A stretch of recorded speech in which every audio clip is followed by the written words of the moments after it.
ಹೊಸ VBG ರಾಮ್ಜಿ ಕಾಯ್ದೆ ಮಾಡೋದ್ರಿಂದ ಈ ಹಕ್ಕನ್ನು ಸಂವಿಧಾನ ಹಕ್ಕನ್ನು ಕೊಟ್ಟಿದ್ದಂಥ ಹಕ್ಕನ್ನು ಕಿತ್ಕೊಂಡಾಗ ಆಗ್ತದೆ. BJPಯವರು ಕಿತ್ಕೊಂಡಾಗ ಆಗ್ತದೆ. ಯಾಕಂತಂದರೆ ಸುಮಾರು 53% ಮಹಿಳೆಯರು ಕೆಲಸ ಮಾಡ್ತಿದ್ರು. ಕರ್ನಾಟಕ ಒಂದರಲ್ಲೇ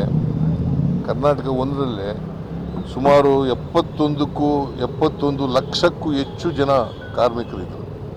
71 ಲಕ್ಷಕ್ಕೂ ಹೆಚ್ಚು ಜನ ಕಾರ್ಮಿಕರಿದ್ದರು.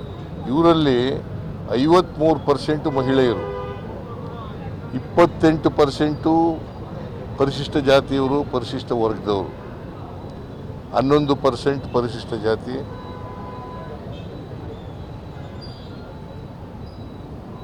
11% ಪರಿಶಿಷ್ಟ ಜಾತಿ, ಇನ್ನು ಉಳಿದವರು ಪರಿಶಿಷ್ಟ ವರ್ಗದವರು.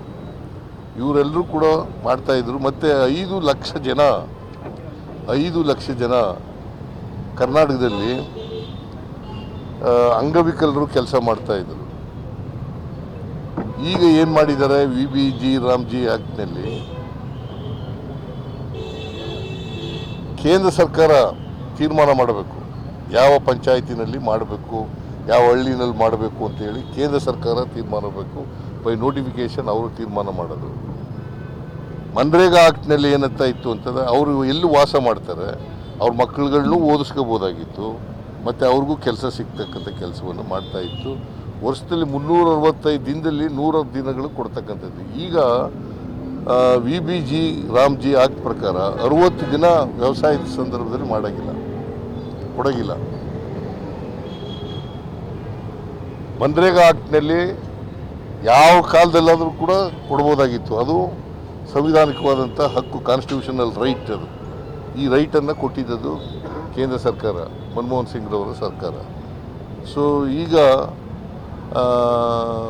ಈ ಹೊಸ ಕಾಯ್ದೆ ಪ್ರಕಾರ VBG ರಾಮ್ಜಿ ಪ್ರಕಾರ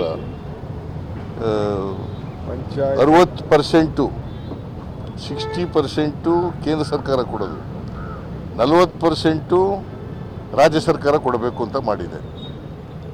ಹಿಂದೆ ಮನ್ರೇಗಾ ಆಕ್ಟ್ ಪ್ರಕಾರ ಪೂರ್ಣ ವೇತನವನ್ನು ಅವರೇ ಕೊಡ್ತಿದ್ರು, ಕೇಂದ್ರ ಸರ್ಕಾರನೇ ಕೊಡ್ತಾಯಿದ್ರು. ಈಗ ಮಾಡಿರ್ತಕ್ಕಂಥದ್ದು 60% ಕೇಂದ್ರ ಸರ್ಕಾರ, 40% ಮಾಡಬೇಕು, ರಾಜ್ಯ ಸರ್ಕಾರ ಕೊಡಬೇಕು ಅಂತ ಮಾಡಿದ್ದಾರೆ. ಅನೇಕ ರಾಜ್ಯಗಳಿಗೆ ಇವತ್ತು ಆರ್ಥಿಕವಾಗಿ ಸಂಕಷ್ಟದಲ್ಲಿದ್ದಾವೆ. ಈ ಸಂಕಷ್ಟದಲ್ಲಿರ್ತಕ್ಕಂಥ ಪರಿಸ್ಥಿತಿನಲ್ಲಿ ಇದನ್ನು ಮಾಡಿರ್ತಕ್ಕಂಥದ್ದು ಅತ್ಯಂತ ಮಾರಕವಾಗಿರ್ತಕ್ಕಂಥ ಕಾಯ್ದೆ ಅಂತಂದೇಳಿ ನಾನು ಭಾವಿಸ್ಕೊಂಡಿದ್ದೇನೆ. ಸೊ ಎಲ್ಲಕ್ಕಿಂತ ಭಾಳ ಮುಖ್ಯವಾಗಿ ಗ್ರಾಮೀಣ ಪ್ರದೇಶಗಳಲ್ಲಿ ಹಳ್ಳಿಗಾಡಿನ ಜನ, ಮಹಿಳೆಯರು, ದಲಿತರು, ಸಣ್ಣ ರೈತರು, ಅವ್ರು ಏನು ಕೆಲಸ ಮಾಡ್ತಾಯಿದ್ರು, ಕಾರ್ಮಿಕರು ಏನು ಕೆಲಸ ಮಾಡ್ತಿದ್ರು, ಆ ಕೆಲಸವನ್ನು ಕಿತ್ಕೊಳ್ತಕ್ಕಂಥ ಕೆಲಸವನ್ನು ಮಾಡ್ತಾಯಿದ್ರು. ಇವರಿಗೆ ಮಾರ್ಗದರ್ಶನ ಮಾಡೋರು ಯಾರಪ್ಪ ಅಂತಂದರೆ ಆರ್ ಎಸ್ ಎಸ್ನವರು. ಯಾಕಂತಂದರೆ ಜನರ ಕೈನಲ್ಲಿ ದುಡ್ಡಿರಬಾರ್ದು ಅನ್ನೋದು. ಯಾಕಂದರೆ ಅವರು ಆರ್ಥಿಕವಾಗಿ ಸ್ವಾವಲಂಬಿಗಳಾದರೆ ಅವರು ಸೇವಕರಾಗಿರಲಿಕ್ಕೆ ಸಾಧ್ಯ ಇಲ್ಲ. ಈ ಸೇವಕರಾಗಿ ಇರಬೇಕು ಅಂತಕ್ಕಂಥದ್ದೇ BJP RSSನ ಉದ್ದೇಶ. ಅದಕ್ಕೋಸ್ಕರವಾಗಿ ಈ ಕಾಯ್ದೆಯನ್ನು ತಂದಿದ್ದಾರೆ. ನಮ್ಮ ಹೋರಾಟ ಇಡೀ ದೇಶದಲ್ಲಿ ನಾವು ಮಾಡ್ತಾಯಿದ್ದೀವಿ. ಕಾಂಗ್ರೆಸ್ ಪಕ್ಷ ಅವರ ವರ್ಕಿಂಗ್ ಕಮಿಟಿ ಮೀಟಿಂಗ್ನಲ್ಲಿ ತೀರ್ಮಾನ ಮಾಡಿದೆ, ಇಡೀ ದೇಶದಲ್ಲಿ ಇದು ಮಾಡಬೇಕು ಅಂತಕ್ಕಂಥದ್ದು. ಅದ್ರ ಜೊತೆಗೆ ಈ ಕಾಯ್ದೆ ಇದೆಯಲ್ಲ VBG ರಾಮ್ಜಿ, ಇದನ್ನು ರದ್ದು ಮಾಡಬೇಕು. ಮತ್ತು ಮನ್ರೇಗಾ ಕಾಯ್ದೆಯನ್ನು ಜಾರಿಗೆ ಕೊಡಬೇಕು. ಅಲ್ಲಿವರೆಗೂ ನಮ್ಮ ಹೋರಾಟ ಇರಬೇಕು ಅಂತಕ್ಕಂಥದ್ದನ್ನು ತೀರ್ಮಾನ ಮಾಡಿದ್ದಾರೆ. ಅದರಿಂದ ಈಗ ಇವತ್ತು ರಾಜ್ಯ ಮಟ್ಟದಲ್ಲಿ ಮಾಡಿದ್ದೀವಿ.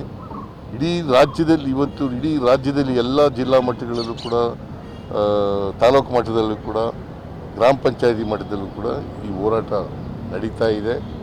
ಇವತ್ತು ಪಾದಯಾತ್ರೆ, ಇವತ್ತಿಲ್ಲ ಬೇರೆ ದಿನ ಪ್ರತಿ ಪಾದಯಾತ್ರೆಯನ್ನು ಕೂಡ ಪ್ರತಿ ತಾಲೂಕಿನಲ್ಲಿ ಮಾಡ್ತೇವೆ. ಅದು ಎಲ್ಲಿವರೆಗೆ ಅಂತಂದರೆ ನಮ್ಮ ಮನ್ರೇಗಾ ಕಾಯ್ದೆ ಅದು ವಾಪಸ್ ಮತ್ತೆ ಈ ಕಾಯ್ದೆ ಇದೆಯಲ್ಲ VBG ರಾಮ್ಜಿ, ಇದನ್ನು ರದ್ದು ಮಾಡಿ ಇದನ್ನು ಪುನಃಸ್ಥಾಪನೆ ಮಾಡ್ತಕ್ಕಂಥ ಕಾಯ್ದೆಯನ್ನು ಮಾಡಬೇಕು. ಇವ್ರು ಮಾತಾಡ್ತಾರೆ, ಆಮೇಲೆ ಇವರು ಇಂಗ್ಲೀಷ್ನಲ್ಲಿ ಮಾತಾಡ್ತಾರೆ. One second. Our PCC ಏ ಕೇಳಪ್ಪ ಅಲ್ಲ ತಾಳೆ. will take questions. ಆಮೇಲೆ